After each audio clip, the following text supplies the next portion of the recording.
Petite capsule vidéo aujourd'hui. On va faire un test de sol pour une installation septique pour une résidence de 6 chambres à coucher.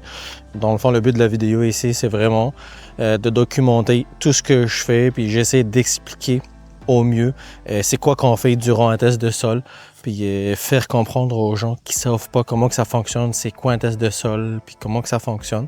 Fait que le but, c'est vraiment comme de démocratiser tout ça, puis essayer de l'expliquer à le plus de personnes possible. Fait que première des choses, on a délimité avec notre client le terrain. Fait que pour 6 chambres à coucher, fait qu'on sait que ça va se jouer dans cette zone-là. On s'est mis d'accord les deux. Et la résidence est complètement là-bas. Le vieux champ est comme de l'autre côté. Fait que là, on embarque pour une nouvelle installation, un nouveau système. Du moment que c'est 6 chambres, fait qu'on sait à peu près à quoi s'attendre en termes de superficie. Première des choses que je vais faire, j'utilise la mini-pelle. Fait que je vais faire 3 sondages directement sur le sol pour vraiment faire la description des horizons de chaque couche de sol. Le but, c'est vraiment de voir visuellement, y a-t-il de l'eau dans le terrain, si tu es argileux, si tu es sablonneux, comment qui est fait le sol. Fait que vraiment, avec ça, ça va nous permettre d'avoir plus de détails pour la suite des choses. Fait que je vais vous montrer ça.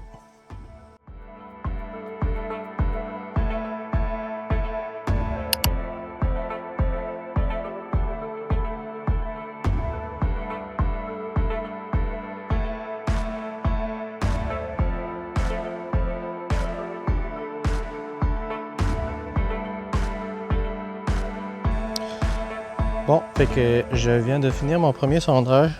Après ça, ce qu'on va faire, on va vraiment regarder la description du sol. Fait que ce qu'on va regarder ici, c'est vraiment la couche de mon sol, la description des horizons. Fait qu'on va essayer vraiment de tout différencier ça. Fait qu'on voit qu'ici, c'est vraiment cette partie-là. Je ne sais pas si vous voyez bien avec la caméra. C'est vraiment la couche végétale. Par la suite, on a une autre couche qui est un tout petit peu plus foncée en bas. On voit que cette partie-là est beaucoup plus argileuse. Là. On le voit, ça commence à devenir un peu plus difficile à enlever ça avec ma petite pelle. Là. Puis on regarde aussi le stock aussi qu'on a enlevé. C'est un bon indicateur aussi. Fait qu'on prend le terrain, on le travaille, puis on regarde de quoi ça a l'air. Est-ce que le sol il se défait facilement ou pas. Fait qu'on voit que dans notre cas, il se défait, mais des fois c'est plus facile, des fois c'est plus difficile.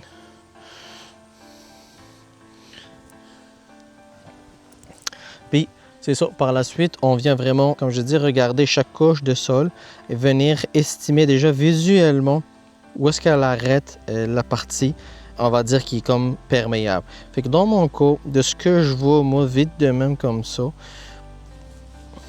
je dirais, moi, c'est beaucoup plus dans cette zone-là. C'est cette zone qui est beaucoup plus, on va dire, argileuse. Là. On le voit, là, ça devient de plus en plus comme gris-pâle. Je vais essayer d'enlever un morceau pour vous le montrer. Fait qu'on le voit mieux ici.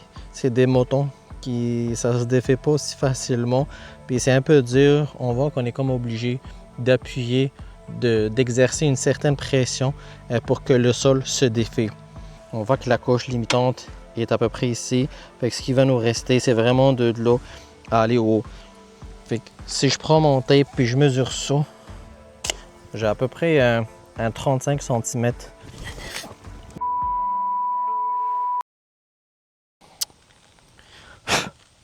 Donc, d'après, je peux pas vous montrer avec mon tape. D'après ce que j'ai mesuré moi avec mon tape, l'épaisseur qu'on a à peu près, c'est 12 pouces. Là, c'est 30 cm si on exclut bien sûr la terre végétale. Fait que ça, c'est vraiment le premier sondage. On voit que c'est plus bas, ça donne rien. Ça reste toujours pareil, c'est toujours argileux.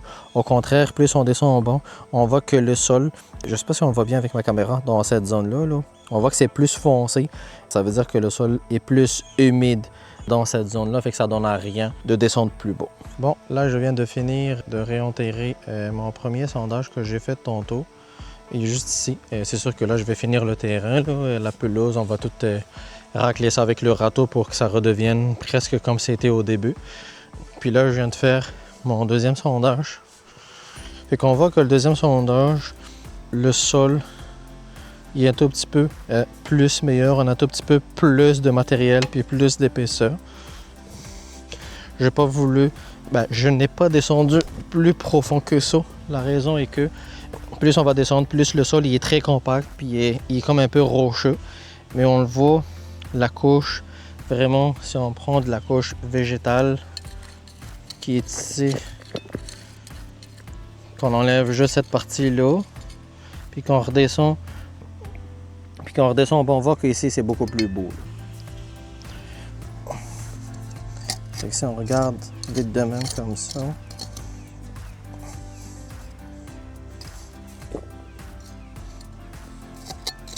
on nettoie un peu le tout comme ça pour mieux voir. Je ne suis pas pédologue, mais j'essaie juste de vous montrer. On voit qu'il y a des racines sur toute cette partie-là. D'un côté, c'est un bon indicateur parce que du moment qu'il y a des racines, ça veut dire que le terrain est oxygéné. Du moment qu'il y a de l'oxygène qui rentre dans le sol, ça veut dire que le sol, il y a une certaine de pourcentage ou un certain degré de perméabilité. C'est pas toujours qu'on trouve des racines, mais dans notre cas, on voit qu'il y en a beaucoup. C'est déjà un bon indicateur. Je vais essayer d'enlever une couche de l'eau à là, vraiment la surface qui est directement en contact de mon champ d'épuration, champ de polissage. Petit point à souligner, on dit champ d'épuration, champ de polissage. Il y en a beaucoup qui entendent souvent ces noms-là, mais ils ne savent pas c'est quoi la différence entre les deux. Un champ d'épuration, c'est vraiment destiné pour tout ce qui est les champs traditionnels.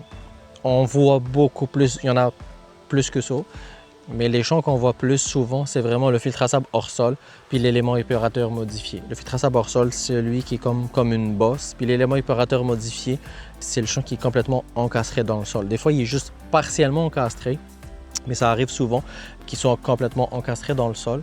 Fait que ça, c'est des champs d'épuration. Par contre, un champ de polissage, c'est tout ce qui est technologie. Fait que EcoFlow, Bioness, Enviroseptique, Systemo, hydrokinétique. Ça, c'est dans le fond, vous allez avoir la fosse septique.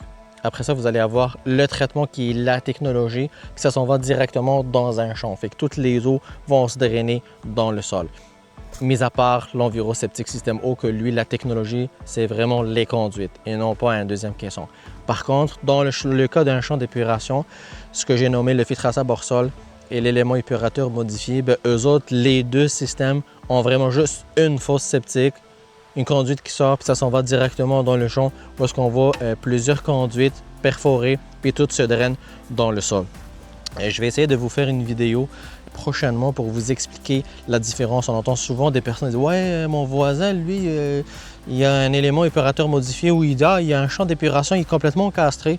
Puis moi, pourquoi j'ai une bosse comme ça? Pourtant, on est proche, puis je veux pas avoir de bosse. Fait que je vais essayer de faire une petite vidéo explicative pour vraiment démontrer ou expliquer comment qu'on fait pour différencier ou comment qu'on fait pour choisir ce genre de système. C'est pas comme nous, les consultants, que ce soit technologue, ingénieur, peu importe.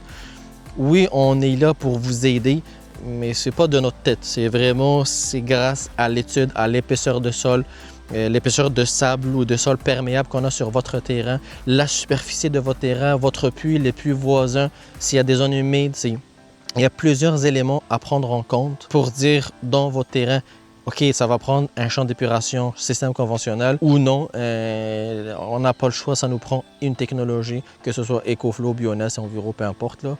Fait que c'est ça. C'était la petite mise au point pour essayer d'expliquer c'est quoi la différence entre un champ d'épuration et un champ de polissage. Fait que dans le fond, là, ce que je vais faire, je vais essayer de vous donner une petite portion du sol pour mieux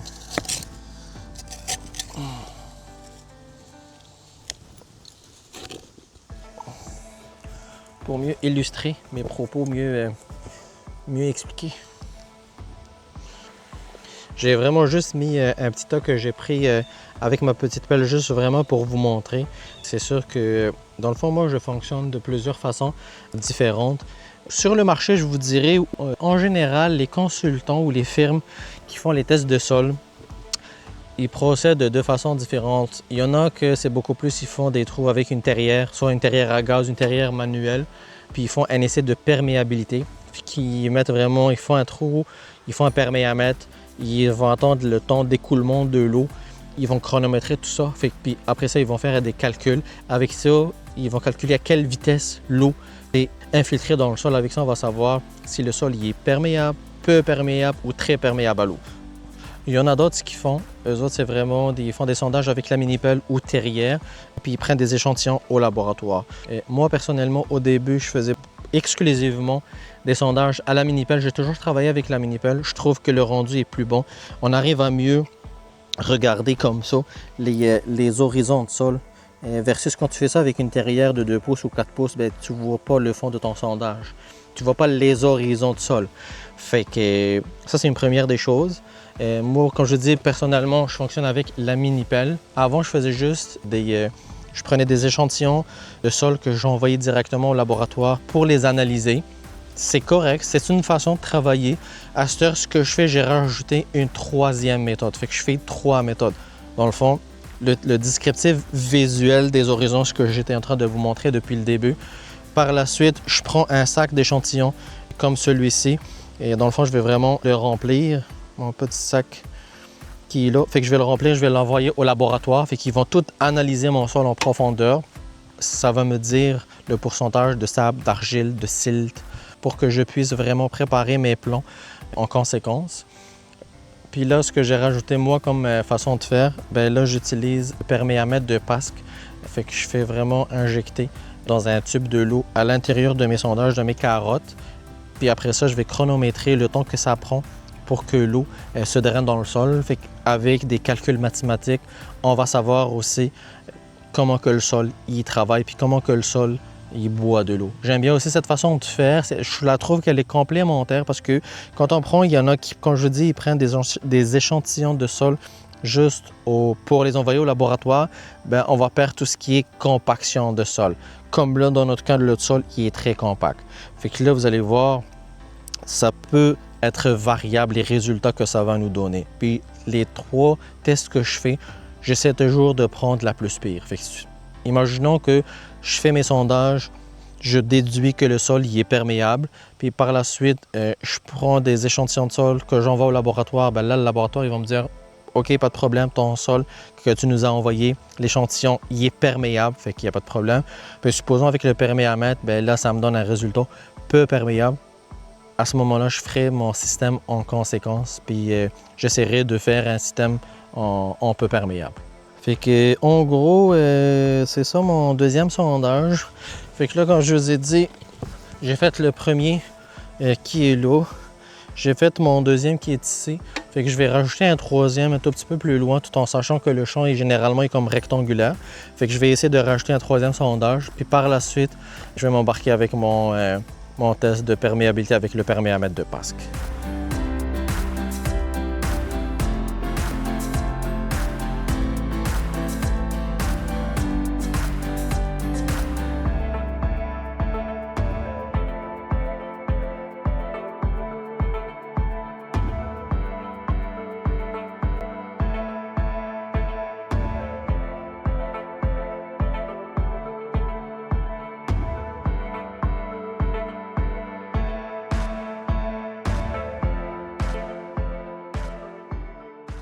Donc là, notre troisième sondage, on regarde le sol, comment il est fait. Fait qu'on voit que la couche qui est comme plus bas est beaucoup plus argileuse. Mais honnêtement, il n'est pas si pire là. Ah ben, argileuse. En réalité, c'est beaucoup plus du silt, là, c'est pas de l'argile. Mais pour les besoins de la couche, je vais dire argileux pour les personnes qui sont pas très familières avec ce genre de terme. Fait que pour essayer de simplifier le maximum. Là. Fait que là, j'ai fait mes 3 sondages, donc à peu près similaires. Fait que là, ce que je vais faire, c'est vraiment aller réenterrer mon trou puis faire le test de perméamètre de Pasc. Fait que ça va m'aider à faire la deuxième façon, comme je vous ai dit. Je fais ça. Fait que là, prochaine étape, on va faire le test du perméamètre, comme je vous ai dit. C'est l'instrument, c'est ça. Fait qu'on la remplit d'eau, on va faire des sondages directement dans le sol avec une terrière manuelle.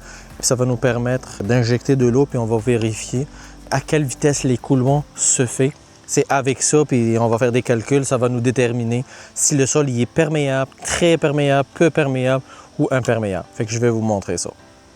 Bon, fait que là, on va commencer à creuser avec notre petite terrière manuelle.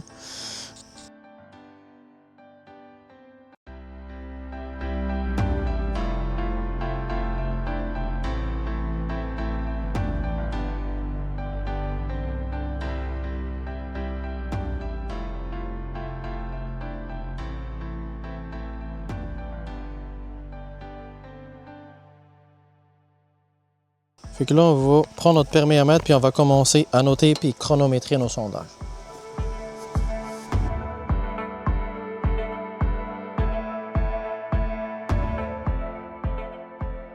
Fait que la machine qui est ici, ça va nous permettre de prendre des lectures chaque minute. Puis par la suite, on va faire un calcul mathématique avec un tableau Excel. Puis ça va nous donner la perméabilité du sol.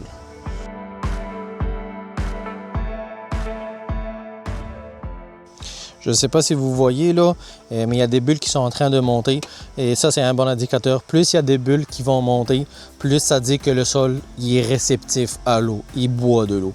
En sens contraire, si on voit que les bulles ne montent pas, ça veut dire l'eau est stagnante, ça ne descend pas, bien là c'est un indicateur que notre sol est probablement peu ou imperméable.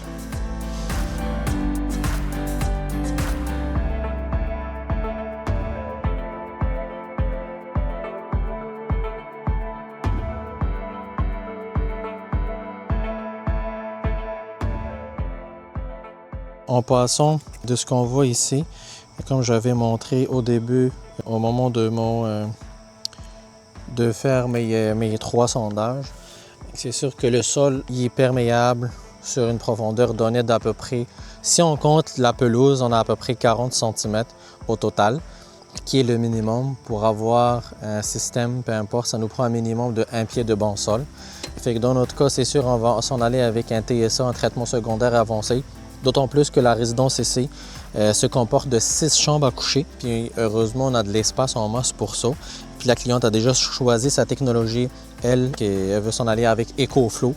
Fait qu'à ce moment-là, on va essayer de trouver un système qui serait vraiment adapté à 6 chambres à coucher avec le type de sol. Probablement, ça va être un EcoFlow Coco de 64 mètres carrés à peu près. Certains probablement vont dire « Oui, mais on a de l'espace, on a beaucoup d'espace sur le terrain. Pourquoi on ne peut pas faire un système conventionnel, quitte à faire la superficie beaucoup plus grande? » Il est très important à comprendre, des fois, ce n'est pas juste la superficie qui compte. Je l'ai déjà dit au début, mais ça prend vraiment la profondeur de sol perméable. Pour faire un filtrasable hors sol, le système qu'on voit avec une bosse, mais conventionnel, il n'y a pas de technologie dedans, bien, à ce moment-là, ça prend un minimum de 2 pieds de sol perméable. Autrement dit, 2 pieds de limon ou sable. Il faudrait quelque chose de beau, pas d'argile, pas de cils. Pour faire un élément épurateur modifié, exemple un champ qui est comme encastré partiellement sur le terrain, bien là, à ce moment, ça prendrait un minimum de 4 pieds de bon sol pour qu'il soit juste partiellement encastré dans le sol. Vous allez avoir 2 pieds de bosse à peu près. Fait que, en gros, c'est pour ça. On ne peut pas s'en aller avec ce type de système malgré qu'on a de la place. Fait que, on vient de finir mon test de passe que j'ai fait à peu près des lectures jusqu'aux 15 minutes. Puis on voit que ça reste quand même assez perméable comme sol. Le sol, il se draine bien pareil. Fait qu'on a à peu près 1 minute, ça descend de 1 cm. Fait que le sol, il est quand même assez perméable. Bon, une fois mon test est fini, fait que j'ai fait mes sondages avec la mini-pelle. J'ai fait mon test de perméamètre. J'ai pris mon sac d'échantillon pour l'envoyer pour l'analyser. Ben là, à ce moment-là, je vais faire mon relevé, ma prise de mesure pour justement mettre le tout sur le plan.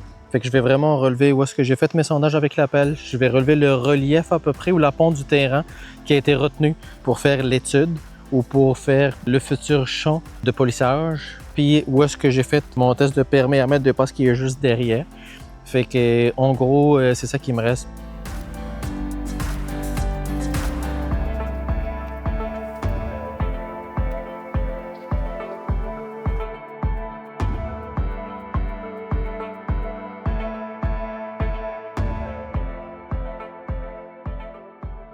Fait que sur ce, notre test de sol d'aujourd'hui est fini. Je vais essayer de vous documenter le maximum de fois. C'est sûr que je peux pas vous faire des vidéos à chaque jour, puis entre 2 à 3 tests que je fais par jour, fait que ça en fait quand même beaucoup. Mais je vais essayer de prendre, puis des fois, je veux pas nuire aussi ou gêner les clients. Fait que je vais essayer de vous documenter ça, de vous donner le maximum d'informations, puis essayer de diversifier les cas. Fait que là, aujourd'hui, on a vu que c'était un traitement secondaire avancé. On avait masse de terrain, c'était grand, mais le sol n'était pas très beau. Fait que je vais voir c'est quoi mes prochains. C'est sûr que je ne le sais jamais d'avance, il faut creuser pour voir. Mais je vais essayer de vous filmer un maximum de vidéos. Fait que si vous êtes intéressé, si ce genre de contenu vous plaît, vous avez juste à liker. Écrivez-moi en commentaire si vous avez des demandes particulières, des vidéos particulières, des questionnements. Ça va faire plaisir de vous répondre. Puis sur ce, je vous souhaite une bonne journée. À la prochaine.